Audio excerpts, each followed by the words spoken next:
Bismillahirrahmanirrahim. Nuhayyikum bitahiyatil Islam, tahiyatan mubarakatan tayyibatan indallah. Assalamualaikum warahmatullahi wabarakatuh. Innal hamdalillah nahmaduhu wa nasta'inuhu wa nastaghfiruh wa na'udzu billahi min shururi anfusina wa min sayyiati a'malina. May yahdihillahu fala mudilla lahu wa may yudlilhu fala hadiya lahu. Asyhadu an la ilaha illallah وحده لا شريك له وأشهد أن محمدا عبده ورسوله وهو الصادق المصدوق ونصح الأمة وبلغ الرسالة وأدى الأمانة وجاهد في سبيل الله حق جهاده لا نبي ولا رسول بعده. قال الله تعالى في كتابه الكريم العظيم وهو أصدق القائلين وأحسن القائلين. أعوذ بالله من الشيطان الرجيم. يا أيها الذين آمنوا اتقوا الله حق تقاته ولا تموتن إلا وأنتم مسلمون. وقال أيضا يا أيها الذين آمنوا اتقوا الله وقولوا قولا سديدا يصلح لكم أعمالكم ويغفر لكم ذنوبكم ومن يطع الله ورسوله فقد فاز فوزا عظيما. قال الرسول عليه الصلاة والسلام في حديثه فإن أصدق الحديث كتاب الله وخير الهدى هدى محمد صلى الله عليه وسلم وشر الأمور محدثاتها فإن كل محدثات بدعة وكل بدعة ضلالة وكل ضلالة في النار. أما بعد. Segala puja dan puji syukur kita panjatkan ke hadirat Allah Subhanahu wa taala, Rabb semesta alam, penguasa jagat raya, pencipta alam semesta. Pada kesempatan malam hari yang berbahagia ini biiznillah biaqdarillah, atas kesempatan, kesehatan, waktu luang yang Allah berikan kepada kita sehingga kita bisa dipertemukan kembali di tempat ini untuk kedua kalinya ya. Setelah pada pekan yang lalu pertemuan perdana alhamdulillah diguyur dengan hujan ya. Alhamdulillah malam ini dalam kondisi sehat walafiat, terang benderang, dan Allah berikan kepada kita hidayah taufik untuk bisa memudahkan langkah kita untuk bisa hadir ke tempat ini. Majelis ilmu, majelis yang disebut oleh Nabi alaihi salatu wassalam Riyadul Jannah, taman di antara taman-taman surga.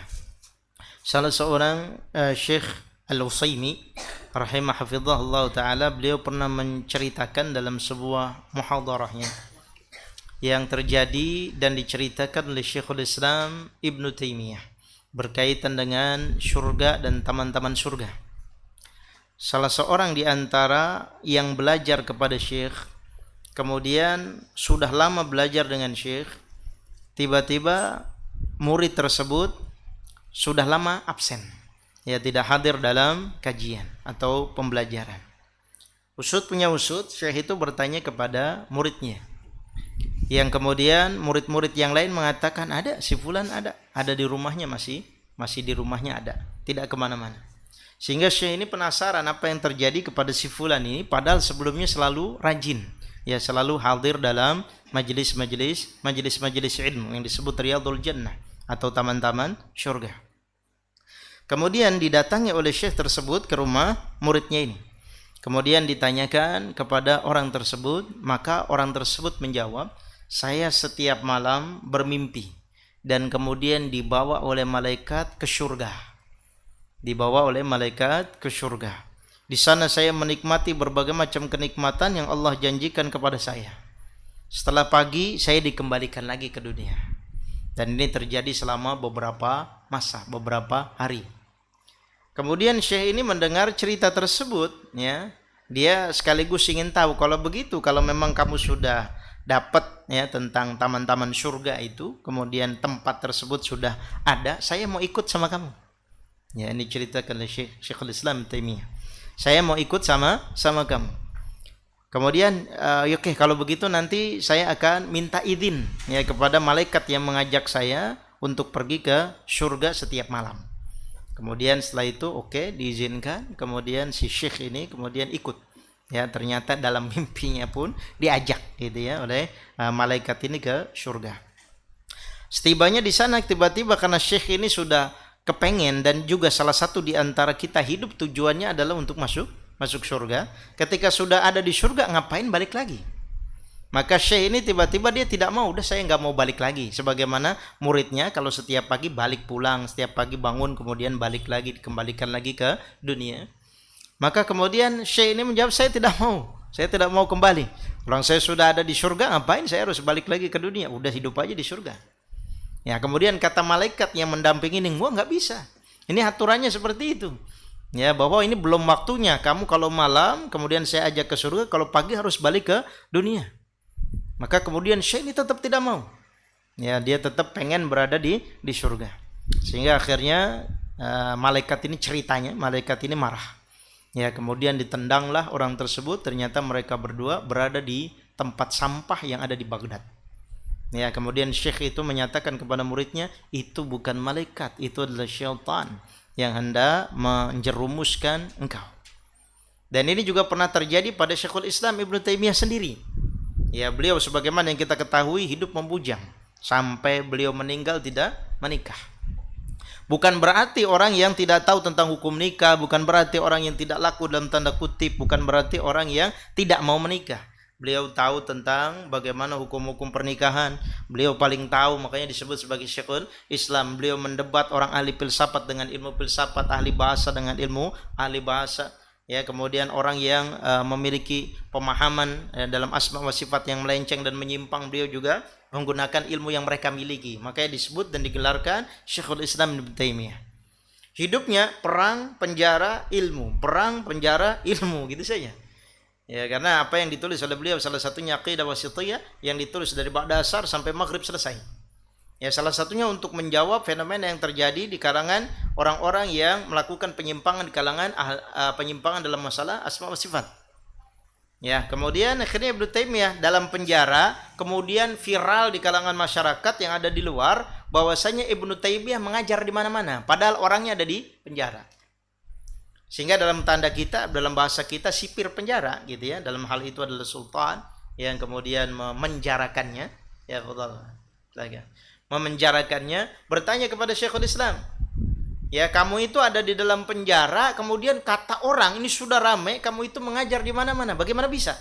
Siapa yang memberikan kamu kunci penjara untuk bisa keluar dari penjara? Jangan-jangan kau keluar setiap malam dari penjara dan bekerja sama kong kali kong dengan penjaga penjara.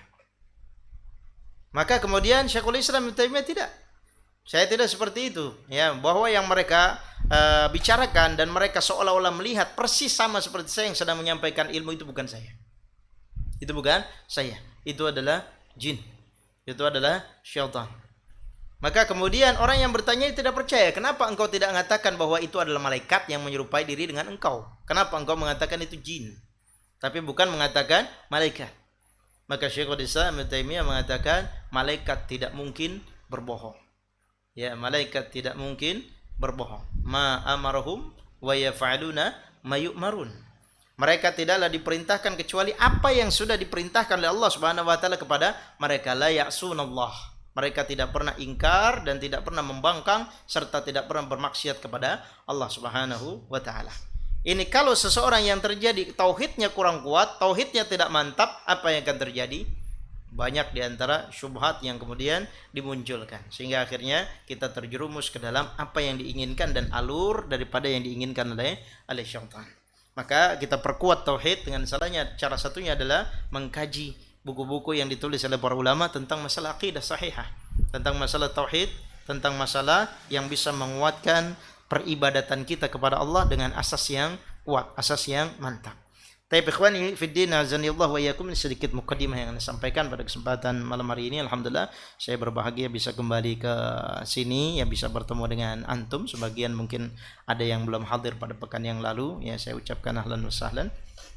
Tapi kita membahas kitab yang berjudul At-Tauhid Al-Muyassar yang ditulis oleh Syekh Abdullah bin Ahmad Al-Huwaid dan diberikan takdim oleh Abdullah bin Abdurrahman Al-Jibri. Ada sebuah kisah yang menarik yang pernah disampaikan dan diceritakan mengenai Syekh Abdullah bin Abdurrahman Al-Jibri. Beliau merupakan salah seorang ulama rahimahullah yang sangat mumpuni dan memiliki karisma. Ya, saya pernah mengikuti daurah dari salah satu murid beliau yang bernama Syekh Julail. Ya, beliau menulis kalangan buku Aina Nahnu min Akhlaqis Salaf.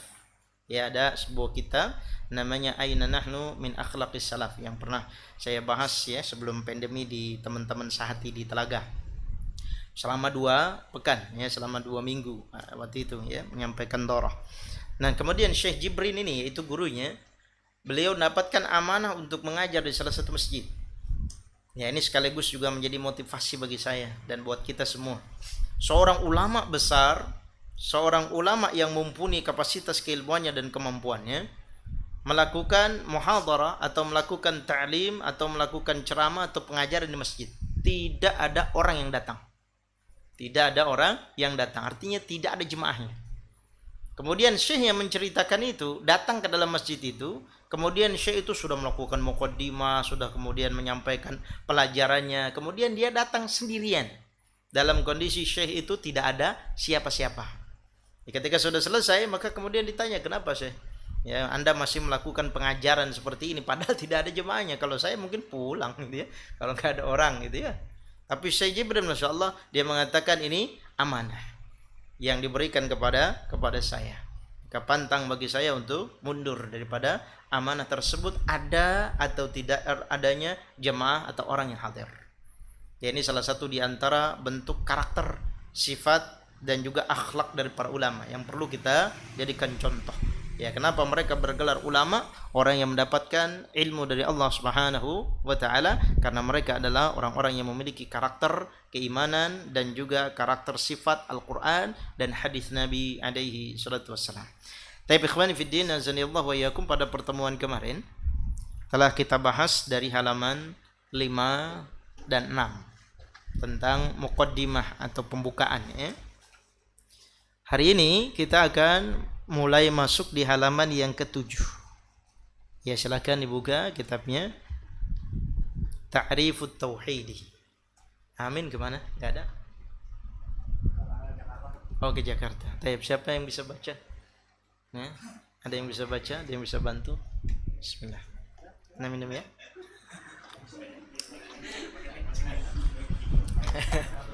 Ayo. Kan nggak apa-apa, salah nggak apa-apa ya. Iya, betul. Antum mau baca patah semua, kasrah semua, nggak masalah. Ya, nggak masalah. Saya belum nyampe. Iya. Nggak apa-apa ya, betul.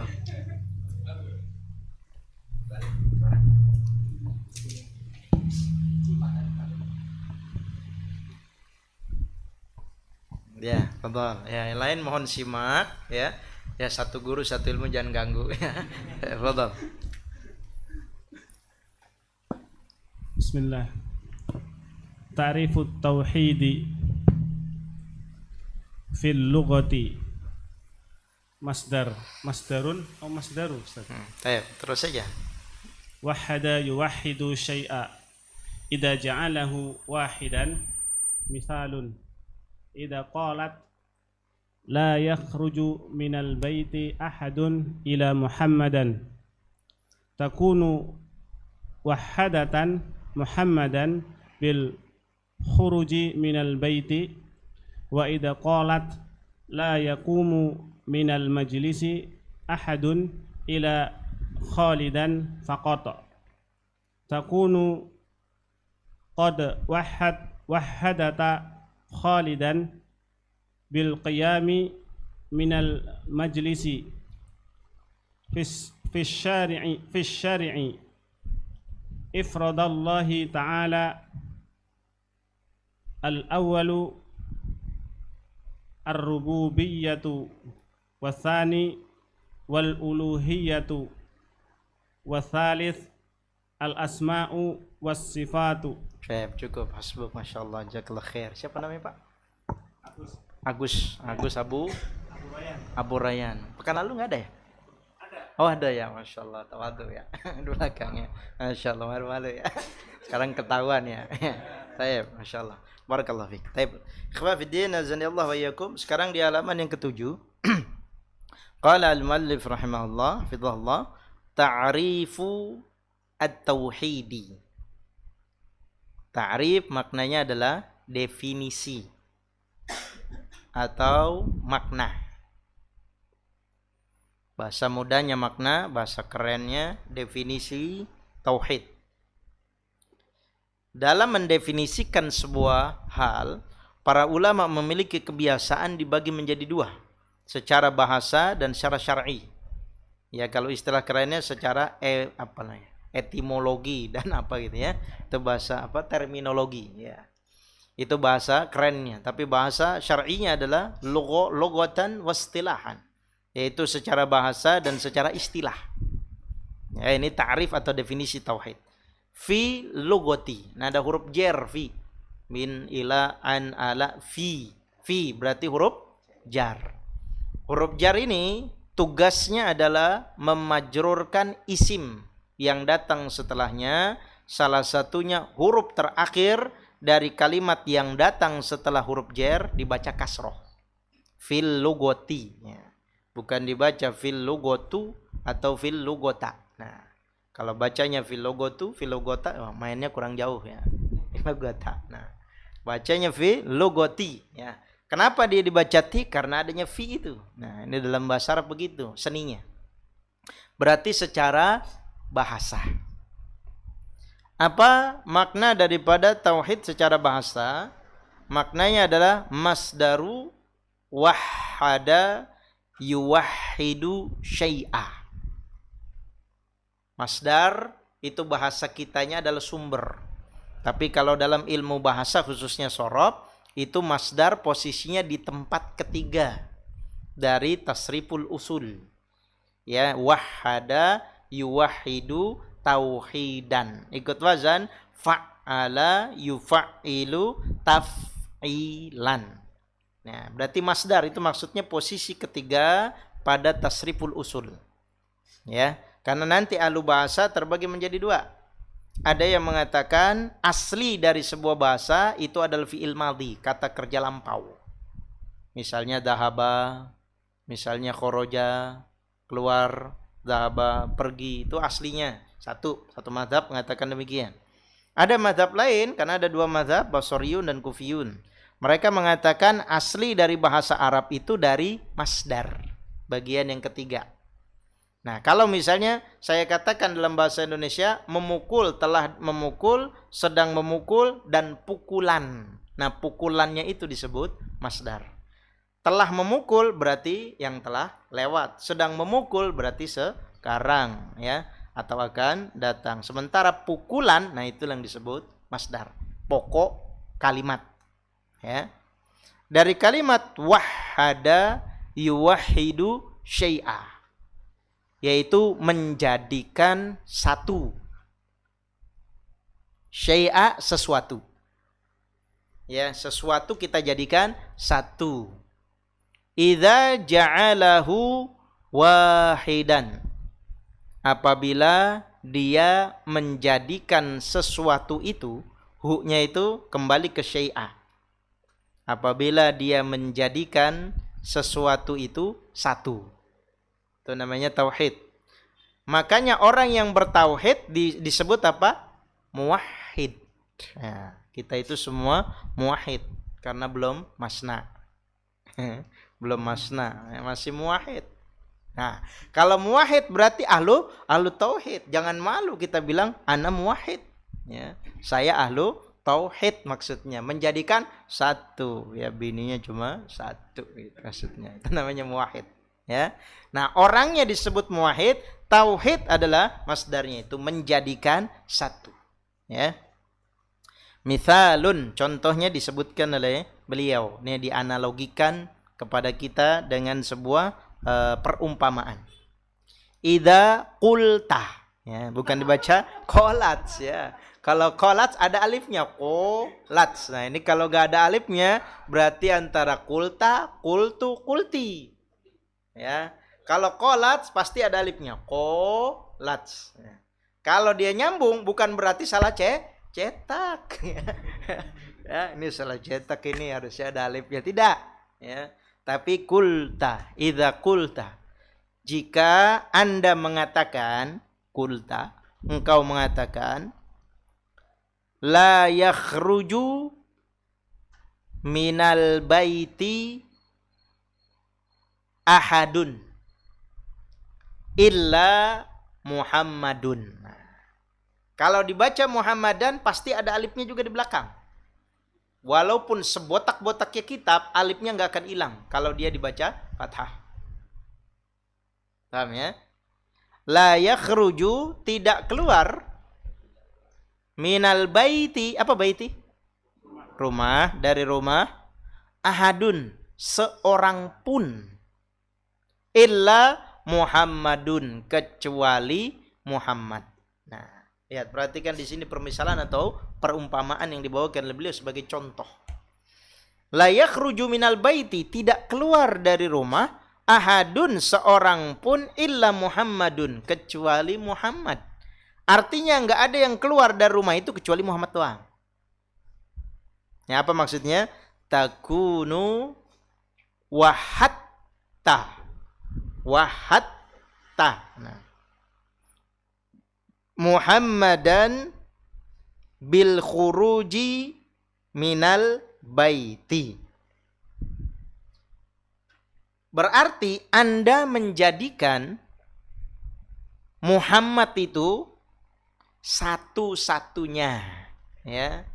Anda menjadikan Muhammad itu satu-satunya bil khuruj, yang keluar minal bait, dari rumah. Berarti tidak ada orang lain yang keluar dari rumah itu kecuali Muhammad. Ya, sehingga disinilah yang disebut tauhid, menjadikan sesuatu itu satu. Ya, termasuk di sini secara bahasanya menjadikan Muhammad satu. Kenapa? Karena hanya Muhammad yang keluar dari rumah tersebut. Paham sini secara bahasa ya? Baik, kemudian yang kedua, dicontohkan yang kedua secara bahasa. Wa idza, apa tadi bacanya? Kulta. Ya. Kulta.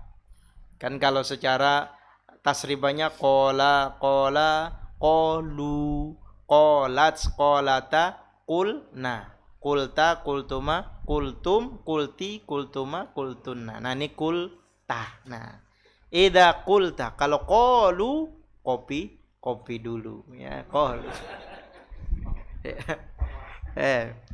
Wa idza qulta, kalau Anda mengatakan la yakum, mimnya disukun, minal majlisi ahadun illa Khalidun faqat.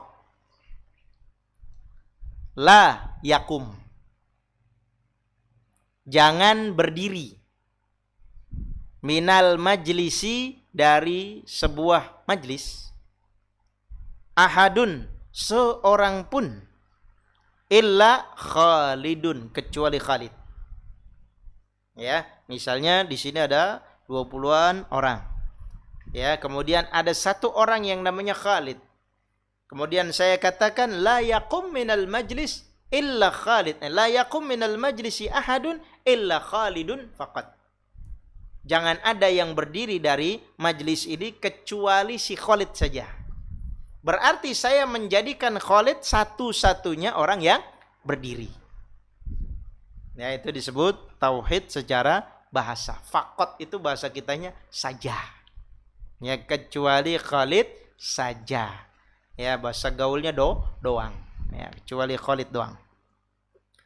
Takunu qad wahatta Khalidan bil qiyami minal majlisi. Takunu qad wahatta, berarti engkau telah menjadikan Khalidan, si Khalid, satu-satunya, bil qiyam, berdiri, minal majlis, dari majlis. Tidak ada orang lain selain Khalid yang boleh berdiri kecuali hanya dia saja. Nah, berarti yang mengajar atau yang menyampaikan ini, yang melarang, menjadikan si Khalid sebagai orang satu-satunya yang boleh berdiri. Baik. Ini secara bahasa ya. Kemudian secara istilah atau secara syar'i. Ya, secara istilah atau secara syar'i. Fi syar'i, yaitu secara syariat.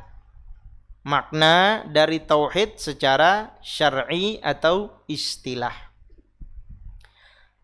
Ifradullahi ta'ala bi. Ifradullahi ta'ala bi. Mengesakan Allah subhanahu wa ta'ala bi. Dengan satu, ar-rububiyati.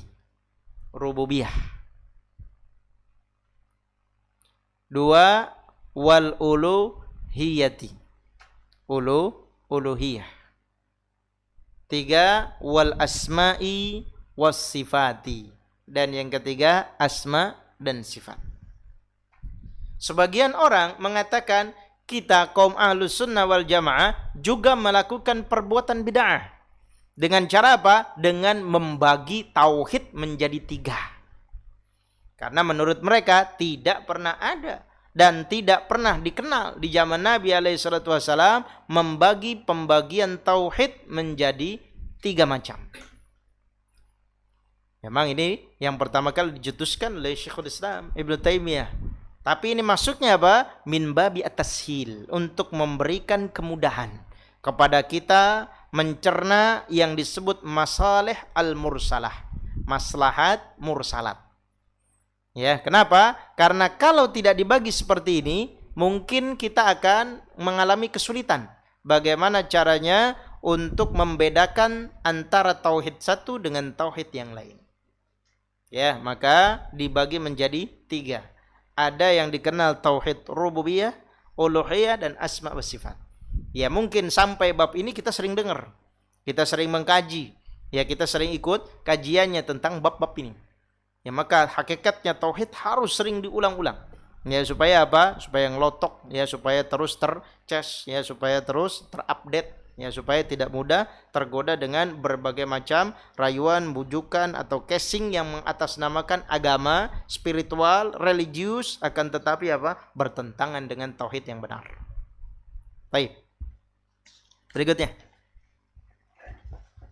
Di halaman 8. Baik, siapa yang bisa bantu baca? Kalau di kajian Ustaz Hakim itu di absen, ya. Di absen. Siapa yang mau baca ditulis, ya.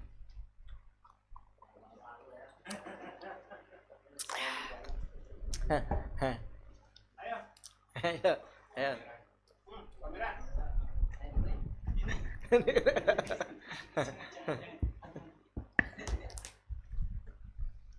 Siap. Ayo, iya nggak apa-apa, Nabi bilang nggak apa-apa. Karena berani dalam membaca itu yang susah. Ya, teman-teman, saya sampaikan, saya bersama dengan kawan-kawan belajar bahasa Arab dari tahun 2013. Ketika teori-teori yang dipelajari pada semangat. Ya, ketika mereka belajar teori, ketika sudah masuk praktek, banyak yang sudah berguguran. Ya, akhirnya muntaber gitu kan. Mundur tanpa berita gitu ya. Padahal di saat itulah teori-teori yang sudah dipelajari di kelas itu akan terpraktekkan. Ya, bagaimana sih kalau orang berlatih tanpa bertanding, cuman latihan doang, dia tidak akan tahu mengukur kualitas dan kemampuan dia. Ya, jadi ini yang paling penting adalah keyakinan kita dan juga kepercayaan diri kita dalam membaca. Urusan salah, tidak salah, benar dan lain-lain urusan belakang udah. Yang penting taskun taslam, disukunin selamat udah gitu ya. Betul. Bismillah. Qala al-muallif aqsamut tauhidi yanqasimu at-tauhidi ila salasati aqsami. Wahid al-ula atau wahid? Al-awwal tauhidur rububiyati. As-sani tauhidul uluhiyati. As-salis tauhidul asma'i was sifati. Terus wa ilaika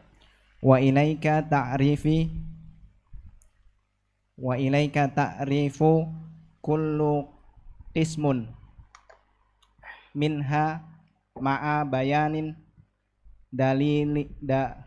daliluhu Baca sebelah kanan, tengahnya, kemudian sebelah pinggir.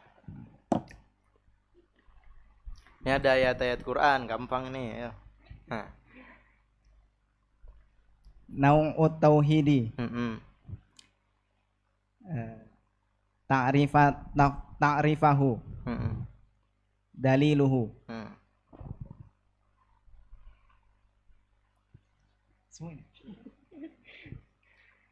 Tauhid ar-rububiyati. Ifradullahi azza wa jalla bi al-khuluqi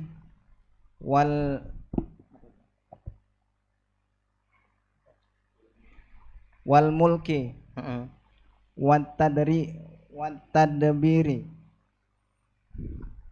au naqulu huwa ifradullahi azza wa jalla bi af'alihi amsilati ala af'alihi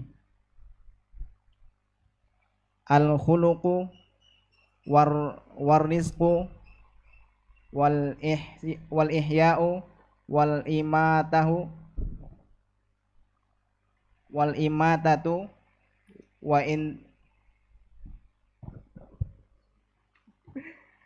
wa inzalal matar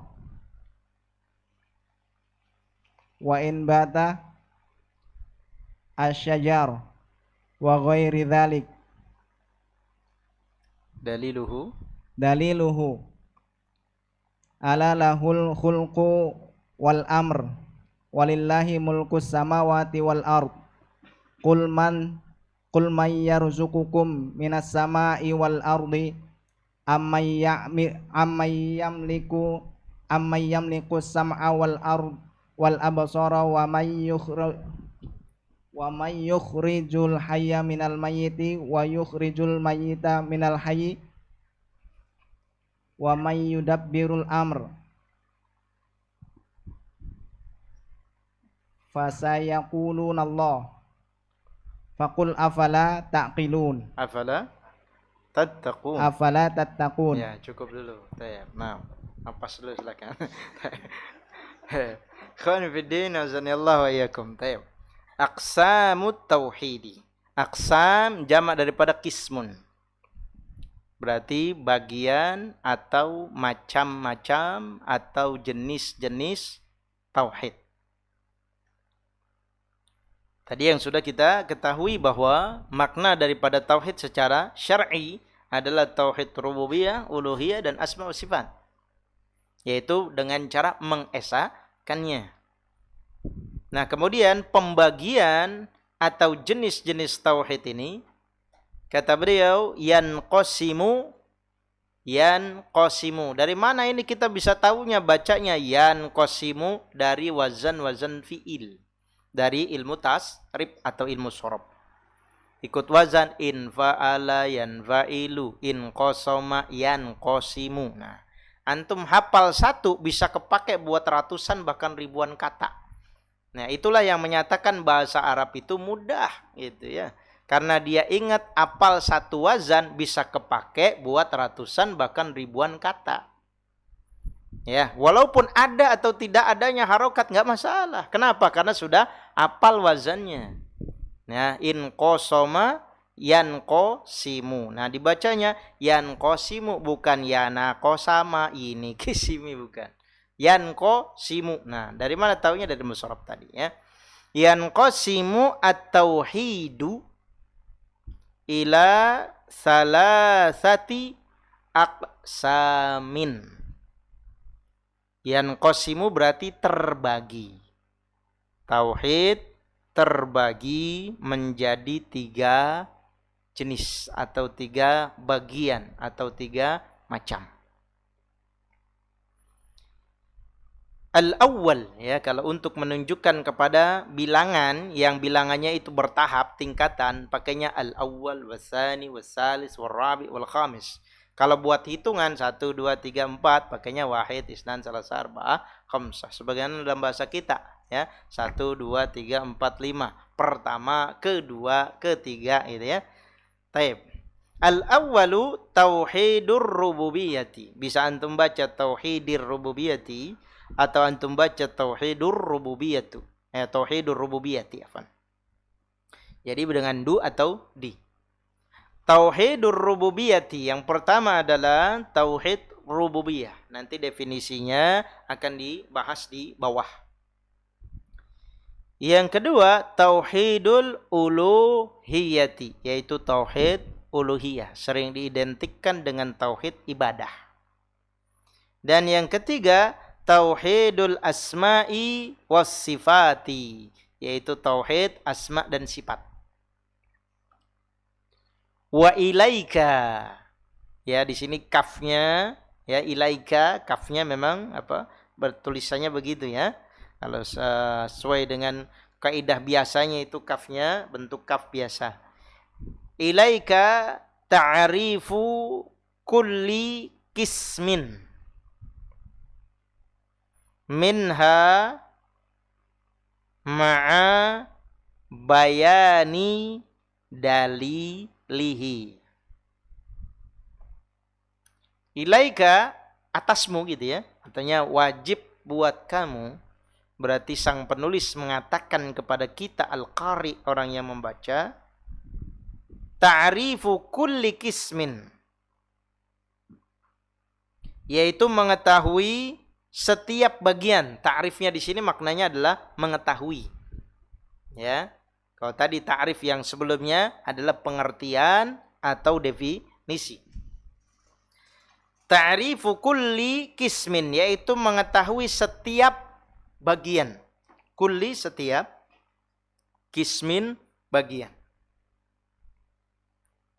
Minha darinya, yaitu dari aksam tadi, dari setiap pembagian tadi. Ma'a bayani dalilihi, disertai penjelasan dalilnya. Ya, disertai penjelasan dalilnya. Nah, di sini pada tabel terbagi menjadi 3 kolom. Yang pertama adalah nau'ut tauhidi. Nau'u tauhid, jenis tauhidnya. Yang kedua yang di tengah, ta'rifuhu, yaitu definisinya.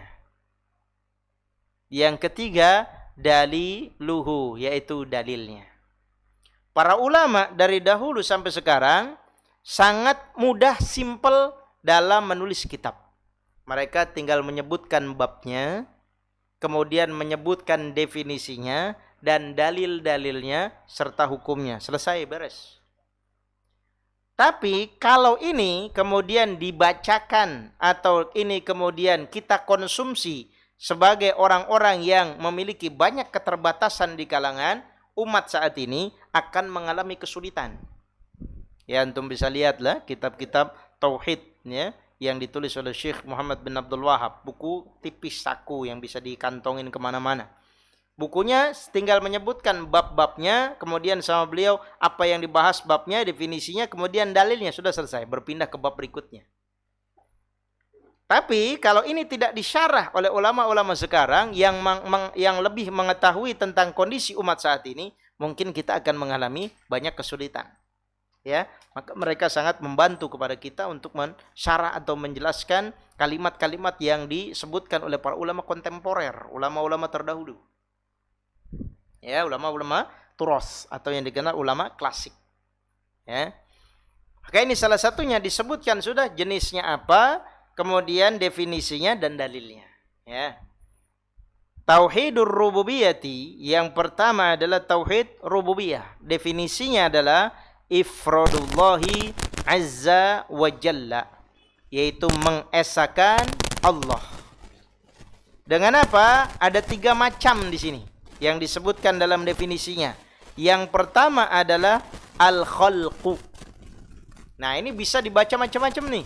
Bisa dibaca al-khalqu, bisa dibaca al-khulqu, bisa dibaca al-khuluqu, bisa dibaca khilaq. Maknanya beda-beda. Makanya salah satunya ada soulmate antara belajar tahsin dengan belajar bahasa Arab. Ya, antara dua-duanya. Ja'a dengan ja'a. Ja'a datang, ja'a lapar. Beda antara satu dengan hamzah, yang satunya dengan ain. Sadid dengan syadid. Syadid kejam, pedih gitu ya. Itu syadid. Kalau sadid lurus, istiqomah, lempeng. Pakainya sin. Ya. Sama ihdina, ihdina, ahdina, ahdina, berikan hadiah kepada kami. Ya, dan seterusnya. Itu banyak hal-hal yang berkaitan dengan makharijul huruf, bahasa Arab, dan juga tahsinul qiraah atau ilmu-ilmu tajwid. Nah, al-khalqu maknanya adalah penciptaan. Ya, nanti kaitannya Allah al-khaliq sebagai sang pencipta.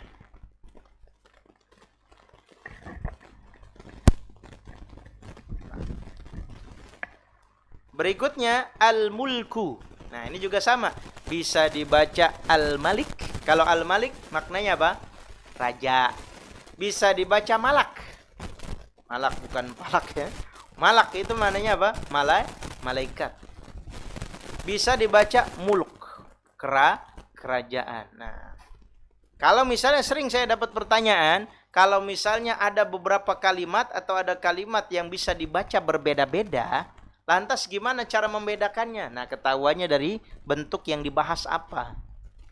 Contoh, kalau kita membicarakan tentang tauhid rububiyah ini, tidak mungkin mim, lam, dan kaf kita baca al-malak. Ya, atau al-malik. Pasti al-mulk. Yaitu kerajaan atau yang berkuasa. Kemudian yang ketiga, wat tadbir. Yang mengatur. Ya, tadbir. Au naqulu huwa, atau kami katakan, au naqulu huwa, atau kami katakan dia, yang dimaksud adalah tauhid rububiyah, ifradullahi azza wa jalla bi af'alihi. Ifradullahi azza wa jalla bi af'alihi, yaitu mengesahkan Allah dengan perbuatan Allah. Perbuatan Allah. Artinya hanya Allah yang bisa bertindak, berbuat itu. Ya, salah satunya adalah sebagai bentuk ketauhidan kita kepada Allah, meminta sesuatu, haramnya meminta sesuatu kepada orang lain yang menjadi kekhususan Allah. Nah, itu nanti akan ada kaitannya kepada pembahasan syirik akbar dan asgar. Minta barang kepada manusia yang kita yakini orang tersebut bisa memberikannya, boleh. Tapi kita meminta sesuatu kepada orang lain yang merupakan kekhususan bagi Allah, yang hanya Allah yang bisa memberikannya, maka menjadi syirik, haram, tidak boleh, dosa besar. Ya, maka ini adalah maksud daripada ifradullah azza wa jalla bi af'alihi, yaitu mengesahkan Allah azza wa jalla dengan perbuatan Allah. Maksudnya perbuatan Allah apa? Nah, di sini disebutkan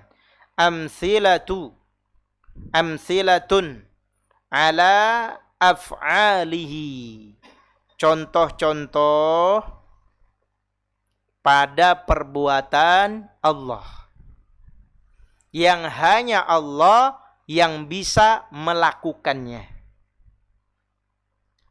Al-khalqu, menciptakan. Ya, menciptakan. Menciptakan adalah hak Allah. Karena itu Allah disebut khaliq. Khaliq isim fa'il dari khalaqa yakhluqu khaliq. Pencipta. Orang yang belajar filsafat, yang disebutkan oleh Imam Syafi'i, pagi belajar filsafat, sorenya bingung, sore belajar filsafat, paginya gila. Orang yang berpikir bahwa setiap ada produk, setiap ada barang, setiap ada benda, pasti ada yang menciptakan. Sampai sini kita sepakat. Meja ini pasti ada yang bikin. Buku ini ada yang nyetak, ada yang nulis, ya, ada yang ngejual sampai ke tangan kita.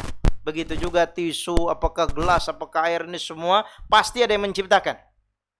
Maka syaitan dengan berbagai macam antek-anteknya mengajarkan kepada kaum muda, kaum muslimin yang mereka masih tersyubhatkan, terbingungkan, belum menemukan akidah yang benar, akan ditanya siapa yang menciptakan langit? Allah. Siapa yang menciptakan bumi? Allah. Siapa yang menciptakan air? Allah. Yang menciptakan laut, gunung, matahari, bulan siapa? Allah. Sampai di situ dia akan bertanya, siapa yang menciptakan? Allah. Nah, orang itu akan ditinggal kemudian dalam kebingungan. Karena apa? Yang pertama kali didoktrin, setiap sesuatu pasti ada yang menciptakan. Tidak mungkin adanya sesuatu datang dengan sendirinya. Inilah yang bisa menjawab adalah keimanan kita. Secara akal tidak masuk akal. Karena akal Allah berikan terbatas. Wahyu tidak akan mungkin bisa sampaikan ketika Allah mengatakan lam yalid walam yulad. Ini sudah kita hafal sejak kecil, ini sudah kita ketahui maknanya. Tapi mengaplikasikannya kemudian ternyata masih membutuhkan apa? Latihan. Lam yalid walam yulad. Allah tidak melahirkan, tidak juga dilahirkan, tidak memiliki ayah, tidak memiliki ibu. Bahkan Allah sendiri telah menceritakan kepada kita, salah satunya adalah Nabi Adam alaihissalam Allah ciptakan dengan tangannya. Hawa Allah ciptakan dengan dari sulbinya Nabi Adam. Allah Subhanahu wa taala arsy-Nya Allah ciptakan dengan tangannya. Begitu juga Taurat, begitu juga Nabi Musa, Nabi Isa alaihissalam Allah ciptakan, Allah jadikan tanpa memiliki seorang ayah. Itu merupakan kekuasaan dari Allah Subhanahu wa taala. Untuk mengimani hal tersebut saja kita bisa. Apalagi mengimani Allah Subhanahu wa taala tidak ada yang menciptakan, Allah Subhanahu wa taala berkuasa atas segala sesuatu. Ya. Allah Subhanahu wa taala ala kulli syai'in qadir. Ya, berkuasa atas segala sesuatu. Ya, maka ini penting kita tanamkan ke dalam diri anak-anak kita. Ya, ketika nanti suatu saat kritisnya mereka bisa saja bertanya, siapa yang menciptakan? Allah, wujud Allah seperti apa? Kapan kita bertemu dengan Allah dan seterusnya. Ya, al-khalqu, penciptaan. Inilah kenapa orang yang menyaingi ciptaan Allah seperti para pematung, seperti para pelukis yang melukis benda-benda dan melukis apa makhluk-makhluk hidup, Allah Subhanahu wa taala melalui lisan nabinya mengancam mereka dengan ancaman keras. Diperintahkan untuk menghidupkan apa yang telah mereka ciptakan karena bermaksud ingin menandingi ciptaan Allah Azza wa Jalla. Karena ini adalah kekhususan dari Allah Subhanahu wa taala dengan tauhid rububiyahnya. Ya, al-khalqu, al-khaliq, pencipta. Kemudian yang kedua, warizqu, yaitu rezeki. Ini juga yang perlu kita yakini bahwasanya Allah tabaraka wa taala adalah ar-razzaq. Razzaq dalam bahasa Arab kalimatnya razzaq sebagaimana amal, sebagaimana kadzab, maknanya adalah sigoh al-mubalaghah. Sigoh al-mubalaghah maknanya apa? Bermakna banyak. Artinya kalau makna banyak ini kita nisbatkan kepada Allah, maksudnya Allah Maha memberi rezeki. Kadang kalau kita berpikir yang sering dijadikan berat kepala, yang sering dijadikan kita suka berpikir panjang ya, dan kita juga terkadang menjadi beban ya, bahkan membuat hidup kita takut, gelisah, risau, galau karena urusan rezeki. Ya, sampai teman-teman banyak yang pada demo, sampai teman-teman mereka pada resah, bingung nanti kalau tua bagaimana, anak-anak saya kalau ditinggalkan seperti apa dan seterusnya. Padahal urusan rezeki sudah ada yang menjamin. Kalau kita memikirkan sesuatu, padahal sesuatu itu sudah ada yang menjamin, harusnya bikin hidup kita tenang. Inilah salah satu wasiat yang disampaikan oleh Hasan al-Basri rahimahullah ta'ala.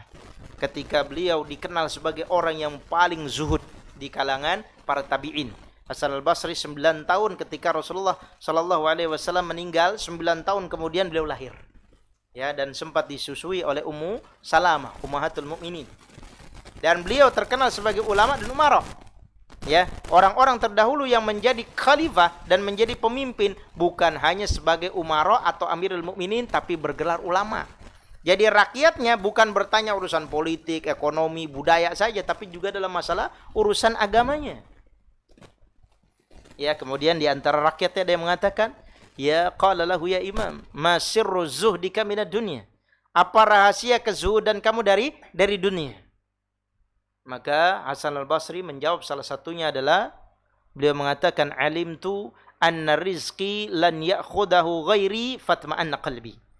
Saya meyakini, mengetahui bahwasanya rezekiku tidak akan ada orang lain yang mengambilnya, maka hati saya jadi tenang. Ya. Karena rezeki yang telah Allah berikan sudah Allah takar dan tidak akan tertukar. Ini kita yakini sebagai konsep daripada rezeki. Tapi kenyataannya sangat sulit di lapangan. Muncul iri, dengki, hasad dan lain-lain. Disebabkan karena apa? Penyakit hati. Kita bikin usaha, pertamanya sosialisasi, dibikin iklan, diskon besar-besaran, produknya dikemas dengan cara yang bagus, ya. Kemudian dari mulut ke mulut, ya, marketing strateginya bagus dan berhasil. Orang lain ngelihat, niru, wah ini kayaknya dagangannya laku, saya bikin juga dah. Ya, saya ikut dagangan kayak dia. Padahal kita tahu, dagangan apapun, produk apapun bisa ditiru, tapi ada yang tidak bisa ditiru apa? Rezekinya, nggak bakal bisa ditiru. Dia tiru, kemudian ternyata dia caranya sama, ada sebagian konsumennya yang berpindah. Orang itu mengatakan, ya dia sudah mengambil rezeki saya. Padahal ini merupakan apa? Konsep rezeki yang Allah Subhanahu wa taala sampaikan kepada kita dalam mencari rezeki, bukan hanya mencari banyak uang, banyak keuntungan, akan tetapi apa? Dia juga mencari keberkahan dari Allah. Kemarin saya dapat cerita dari seorang kawannya, dia tidak punya istri, tidak punya anak, orang tuanya juga sudah meninggal semua. Ya, dia kaum bangsawan, artinya kerja di sebagai karyawan di salah satu PT juga, sebagaimana kebanyakan antum. Ketika dia meninggalkan tabungan 1,6 miliar. Ya, 1,6 miliar.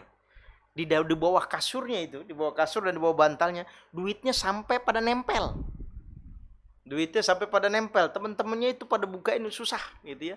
Sampai pada nempel.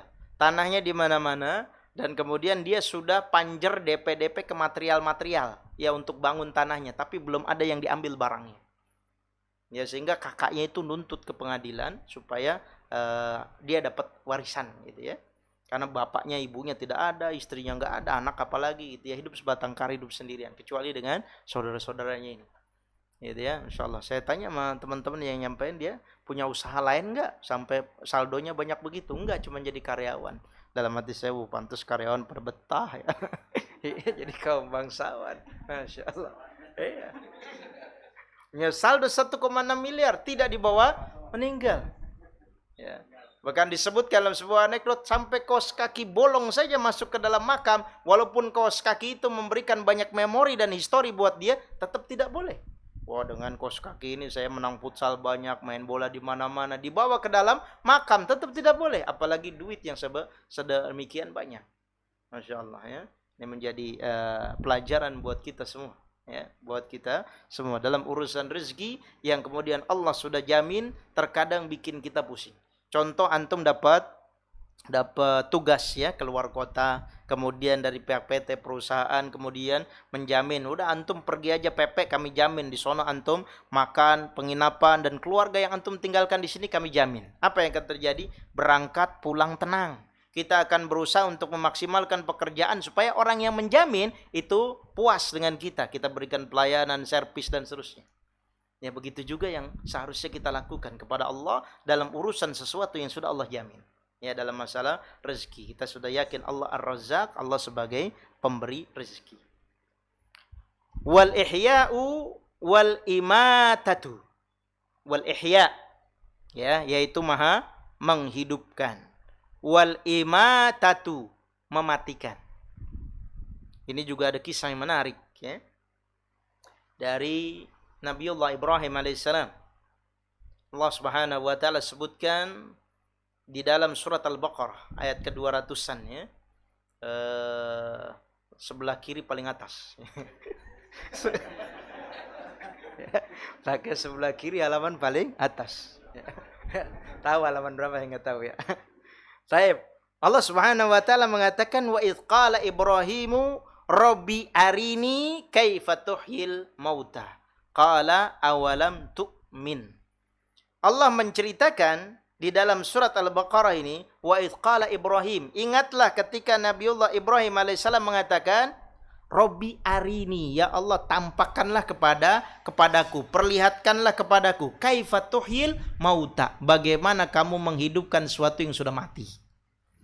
Sekelas Nabiullah Ibrahim alaihissalam tidak mungkin tidak beriman, tidak mungkin tidak percaya kepada Allah, tidak mungkin tidak yakin. Maka Allah katakan sebagai bentuk penegasan kepada Nabiullah Ibrahim alaihissalam, afala tu'min, apakah kamu tidak yakin? Qala bala, tentu saya yakin ya Allah, walakin liyatma'inna qalbi, tapi supaya hati saya tenang.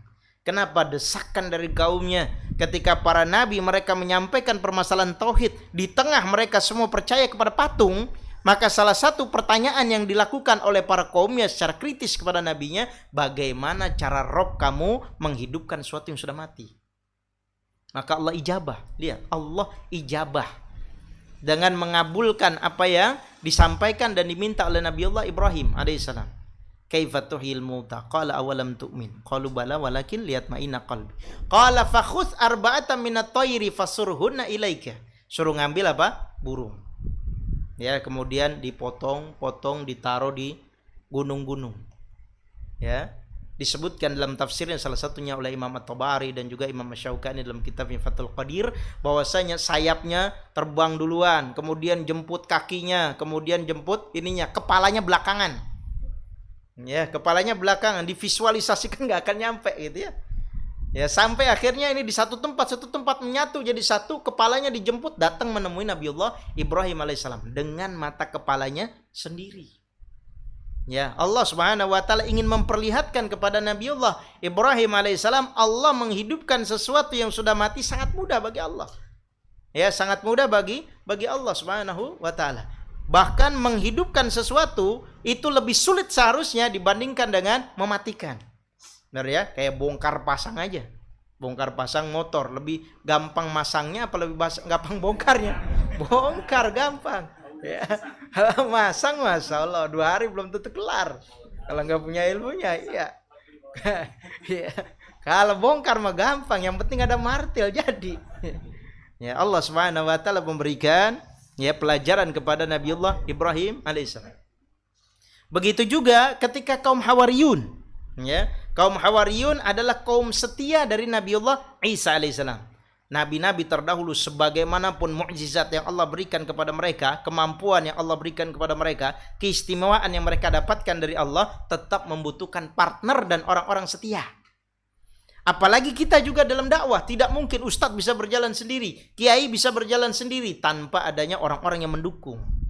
Dakwah ini harus ada orang-orang yang mendukung di belakangnya, bukan hanya orang yang duduk di podium, bukan hanya orang yang menyampaikan muhadharah atau ceramah, tapi bagaimana orang-orang yang sama-sama satu fikrah ingin memajukan dakwah sunnah Nabi SAW. Begitu juga Nabi Allah Isa AS. Ya, Allah Subhanahu wa taala sampaikan di akhir surat Al-Maidah. Ya, wa idz qala, ketika Allah Subhanahu wa taala katakan wa idz qala Isa bin Maryam wa qala idz qala al-hawariyun ya Isa bin Maryam hal yastati'u rabbuka an yunzila alaina ma'idatan minas sama'. Wahai Isa anak Maryam, bisa enggak Rob kamu itu menurunkan meja makan plus makanannya langsung dari langit ke sini? Waduh, Masya Allah ya. Seorang nabi dituntut sama kaumnya begitu, minta. Coba kamu kalau bener gitu ya, minta sama Tuhan kamu sekarang, bisa enggak dia menurunkan meja makan plus makanannya dari atas langit ke sini? Itu pembuktian. Apa kata Nabiullah Isa alaihissalam? Beliau mengatakan, qala in kuntum mu'minin, fattaqullaha in kuntum mu'minin. Cuman begitu saja. Bertakwalah kepada Allah kalau kalian benar-benar beriman. Tapi Allah ijabah lagi. Ya, di ayat-ayat selanjutnya Allah turunkan meja makan plus dengan makanannya dari langit untuk memuaskan kaum Hawariyun yang sebenarnya sudah setia dan beriman kepada Nabi Isa alaihissalam.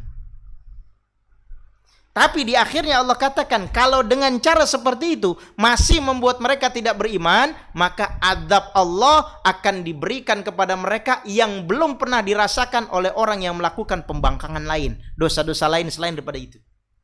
Ya, konsekuensinya besar. Ya, salah satunya adalah keimanan membutuhkan konsekuensi, bukan hanya sekedar apa? Sekedar ucapan di lisan. Ya, ketika kita meyakini Allah sebagai menghidupkan dan mematikan, kita sampaikan inna sholati wa nusuki wa mahyaya wa mamati lillahi rabbil alamin. Ya, maka ini amalkan ya. Wa inzalil matar, dan yang menurunkan hujan. Wa inbatus syajari, dan menumbuhkan tumbuhan. Wa ghairu dzalika, atau selain daripada itu, bahasa kitanya DLL. Nah, ini untuk tauhid rububiyah ya, yaitu meyakini Allah sebagai pencipta, pemberi rizki, menghidupkan, mematikan, menurunkan hujan, dan juga menumbuhkan pohon. Dalil-dalilnya ini disebutkan alalahul khalqu wal amru. Ya, ketahuilah bagi Allah, milik Allah al-khalqu wal amru, penciptaan dan juga urusan. Walillahi mulkus samawati wal ardi. Dalil tentang Allah al-mulk, ya, Allah al-malik, Allah penguasa, Allah raja. Ya, milik Allah kerajaan langit dan bumi. Qul may yarzuqukum minas sama'i wal ardi amman yamliku as-sam'a wal absara wa may yukhrijul hayya minal mayyiti wa yukhrijul mayyita minal hayy wa may yudabbirul amra fasayaquluna Allah faqul afala tattaqun. Katakanlah, man, siapa, yarzuqukum, yang memberikan rizki kepada kalian, minas sama'i wal ardi, dari atas langit berupa hujan, wal ardi, dari bumi berupa pohon dan tumbuh-tumbuhan. Amma yamlikus sam'a wal absara, dan siapakah yang yamlikus sam'a, yang memberikan, yang memiliki pendengaran dan juga penglihatan. Wa may yukhrijul hayya, siapa yang mengeluarkan yang hidup dari yang mati. Wa yukhrijul mayyita minal hayy, kemudian mematikan setelah dia hidup. Wa may yudabbirul amra, dan siapa yang memberikan tadbir, ya, mengatur segala urusan. Fasayaquluna Allah, mereka akan mengatakan Allah. Maksudnya apa? Orang-orang kafir di kalangan musyrik, mereka musyrik Quraisy, musyrik Mekah ketika itu, mereka yakin dengan tauhid rububiyah, tapi tidak memasukkan mereka ke dalam Islam. Faqul afala tattaqun, maka katakanlah, apakah kalian tidak bertakwa. Nah, ini yang pertama ya, tauhidur rububiyah. Mungkin sisanya tauhid uluhiyah, tauhid asma wa sifat, termasuk fawaidu muhimmatun, yaitu faedah-faedah yang berharga, sekitar ada 3 di sini yang disebutkan oleh Syekh. Kita akan bahas pada pekan yang akan datang. Baik. Mungkin ini para ikhwah yang bisa Anda sampaikan pada kesempatan malam hari ini. Semoga walaupun tidak panjang ya, semoga diberikan keistiqamahan. Yang paling penting itu yang paling berat ya. Kajian-kajian saudara-saudara kita di tempat yang lain gitu ya, yang berlabel yang lain gitu ya. Kemudian mereka semangat di awal ya kan, tapi istiqamahnya sangat berat. Istiqamahnya sangat langka ya. Akhirnya kemudian mundur begitu saja, hilang dari peredaran.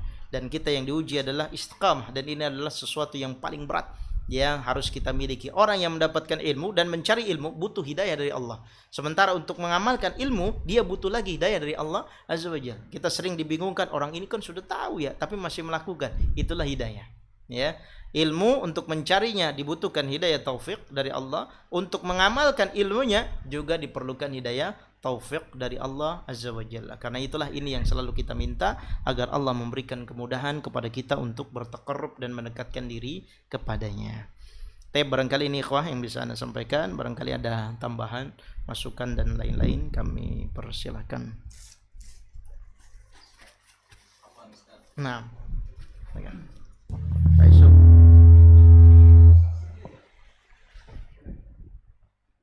Bismillah. Assalamualaikum warahmatullahi wabarakatuh. Waalaikumsalam. Ustaz, mau bertanya Ana, yang tentang ayat menghidupkan dan dari yang mati itu maksudnya apa ya, Ustaz? Apa? Ya. Syukran jazakallah. Maksud di dalam kalau saya tidak salah ini dalam surat Al-Imran ya. Qul may yarzuqukum minas sama'i wal ardi amma yamliku as-sam'a wal absara wa man yukhrijul hayya minal mayyit. Yang menghidupkan sesuatu dari yang mati ya. Kita dari mulai awal Allah ciptakan kita dengan beberapa fase. Ya kan, fase di rahim. Ya, di rahim ibu kita. Ya, dari fase ini kemudian kita berada di bumi sampai sekarang. Ya, kita hidup di dunia ini. Ini adalah fase kedua, bukan berarti fase terakhir. Dan setelah itu kita meninggal, mati. Ya, setelah mati otomatis dibangkitkan kembali, ada yaumul yub'atsun, hari mereka dibangkitkan. Nah, sesuatu yang sudah mati dibangkitkan kembali oleh Allah Subhanahu wa taala. Begitu juga kita yang sekarang hidup nantinya akan dimatikan kembali oleh Allah Azza wa Jalla. Dan ini adalah sebuah sunatullah yang harus dilewati oleh seorang manusia. Ketika kita memiliki seorang anak, kemudian anak itu mungkin masih kecil sudah meninggal, kita sering berpikir, ya Allah, betapa beruntungnya anak kita. Ya, karena dia sudah meninggal sebelum merasakan fitnah yang sangat luar biasa kepada kita, gitu ya. Dan banyak orang juga yang berpikir, ya salah satunya kalau orang yang sudah capek hidupnya di dunia gitu ya, Masya Allah dia udah lelah gitu ya, berpikir udahlah saya pengen mati saja, meninggal saja, karena udah istirahatnya saja ketika meninggal. Ternyata ini juga pendapat yang serius yang Nabi SAW katakan bahwasanya orang yang beristirahat dengan kematiannya adalah bukan orang sembarangan, tidak semua orang.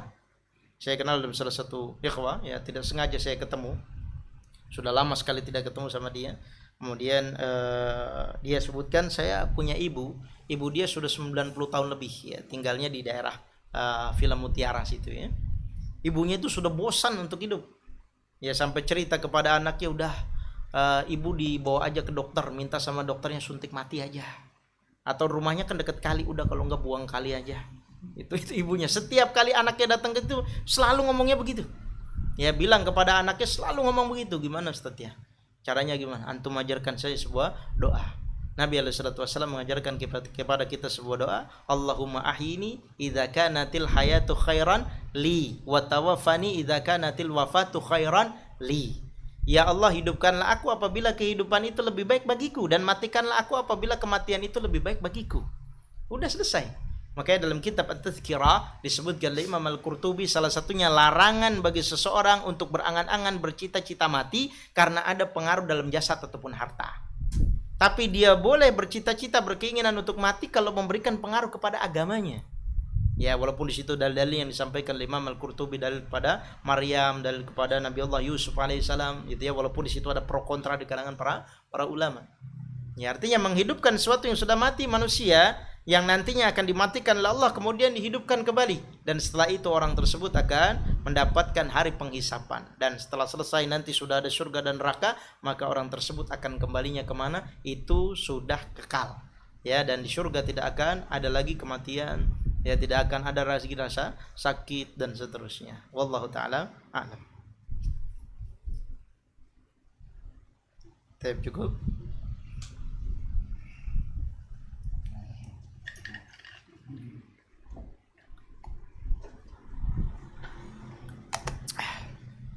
Cukup ya, mungkin ini yang bisa saya sampaikan. Ya, mohon dipersiapkan teman-teman yang siap membaca ya di Tauhid Uluhiyah dan Tauhidul Asma'i was Sifat. Jangan sampai ada proyek membaca ini akhirnya pada nggak datang ya. Karena apa? Wah, jangan-jangan saya suruh baca, jangan. Insyaallah kalau tidak ada yang membaca ya terpaksa nanti saya yang bacakan. Tapi ini semua buat kemaslahatan antum ya. Salah satunya yang para penggiat perjuang bahasa Arab. Nah, di sini ada pembuktiannya sekaligus untuk mengukur kapasitas dan kemampuan kita dan untuk membiasakan interaksi. At-tafaul adalah interaksi kita dengan bahasa Arab. Ya, kalau kita sudah berinteraksi sering, salah satunya Iqra sajalah. Antum baca Iqra dari A, pengenalan huruf A, ba, ta, saja, sampai akhirnya Iqra kedua ditambahkan kosakatanya Iqra 3 sampai ke Iqra 6, petikan daripada Quran. Bisa terbiasa, akhirnya bisa membaca Quran. Karena apa? Bertahap. Interaksi kita kepada Quran cepat. Interaksi kita kepada Al-Quran sering. Begitu juga dengan kitab yang tidak berharokat. Ketika antum bercita-cita ingin bisa bahasa Arab, ingin bisa membaca Al-Quran dan sudah berhasil, harus ada peningkatan. Ya, karena Al-Quran itu sudah ada harokatnya, maka kemudian naikkan lagi. Bagaimana caranya bisa membaca kitab. Karena cuma 5% kitab bahasa Arab yang sudah diterjemahkan. Hanya 5%. 5% saja nggak kita punya semua.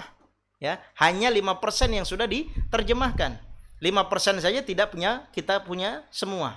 Punya sebagian kecil, dan punya sebagian kecil juga cuma sedikit yang kita baca gitu ya. Ya. Udah sedikit yang kita baca, sedikit juga yang kita paham ya. Gimana mau sombong ya? Kita sama-sama sama-sama belajar. Mudah-mudahan Allah berikan kekuatan dan kemampuan kepada kita. Amin amin rabbal alamin. Yang benar datangnya dari Allah Subhanahu wa taala dan Rasulnya, yang salah dari diri anda pribadi. Naktafi bihadzal qadar bidu'ai kafaratil majlis. Subhanakallahumma wa bihamdika asyhadu an la ilaha illa anta astaghfiruka wa atubu ilaik. Wassalamualaikum warahmatullahi wabarakatuh.